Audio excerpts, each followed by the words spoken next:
একজন সুন্দরী মেয়ে ছিল। সে নিজের জীবন নিয়ে ব্যস্ত ছিল। একদিন সে রাস্তায় হাঁটছিল। হঠাৎ সে দেখল একটা ছোট বিড়াল ড্রেনের পাশে আটকে আছে, ভয়ে কাঁপছে, চোখে পানি। চারদিকে মানুষ যাচ্ছে, কেউ থামছে না। মেয়েটা থেমে গেল। সে একটু ভয় পেল, কিন্তু চলে যেতে পারল না। সে আস্তে করে নিচে নেমে বিড়ালটাকে বের করে আনল। বিড়ালটা তার হাতে লেগে রইল। সে কাছে দোকান থেকে খাবার কিনে ওকে খাওয়ালো। বিড়ালটা শান্ত হয়ে গেল। মেয়েটা চুপচাপ চলে গেল। কেউ কিছু জানল না। কিছুদিন পর সে বড় একটা সমস্যায় পড়ে গেল। সব পথ বন্ধ।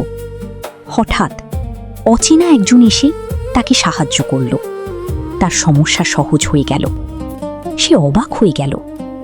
তার মনে পড়ল সেই ছোট বিড়ালটা। মনে রাখো, ছোট একটা দয়া আল্লাহর কাছে অনেক বড় হতে পারে।